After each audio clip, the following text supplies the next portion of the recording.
My dear friends, today on this 29th Sunday, I share with you on the theme, pray always and never lose heart. There's a quiet power in persistence.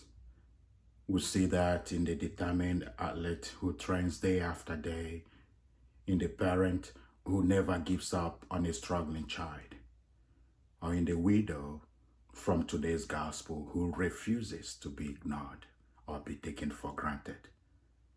Jesus tells us a parable that at a first glance looks like he was just making a joke.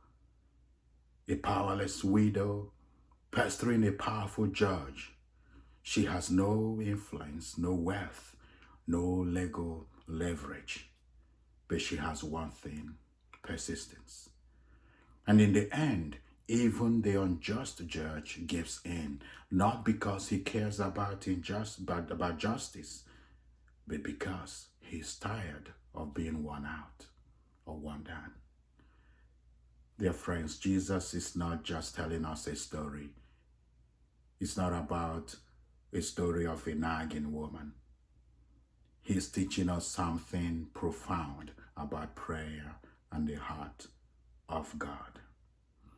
He begins the parable by saying, and Jesus told them a parable that about the necessity for them to pray always and not lose heart. And that is the key. This is not about manipulating God or wearing God down. It is about cultivating a heart that refuses to give up on God because God doesn't give up on us. Even when the silence is so deep, God doesn't give up on us. Therefore, we ought not to give up on him. We've all been there. We prayed for healing that didn't come. We've asked for peace in our families, yet we still face conflict. We've begged for clarity and receive only more questions.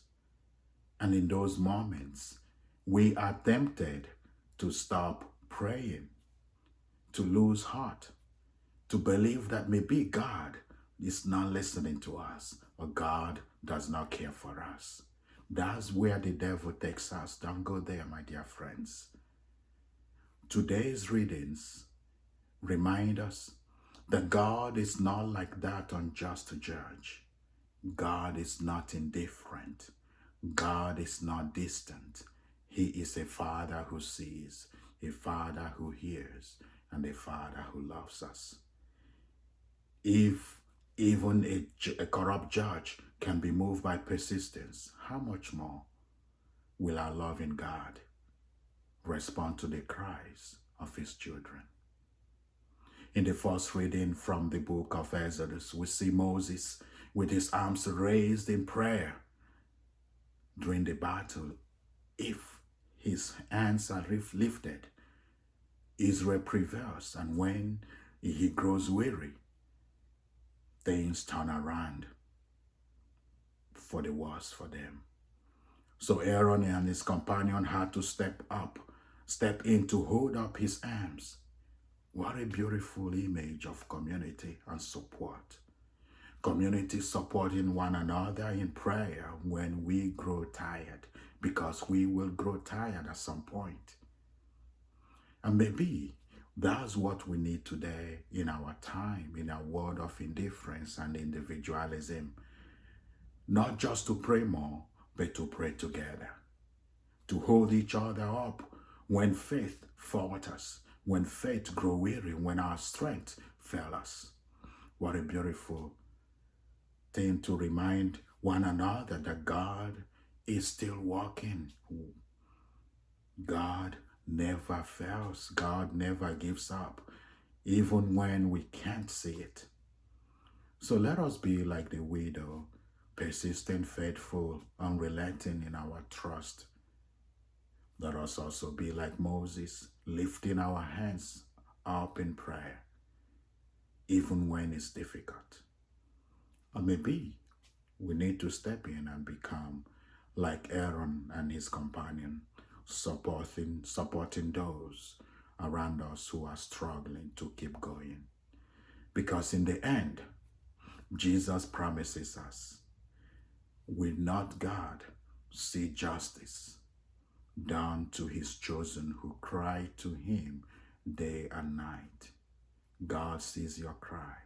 God sees your faith. Yes, God will see our cry and see that justice is done. Maybe not in our time, maybe not in the way that we expect, but always in love, always in mercy, always in his perfect time. May God bless you. May God keep you. May God never lose sight of your cry and your faith. Have a beautiful Sunday.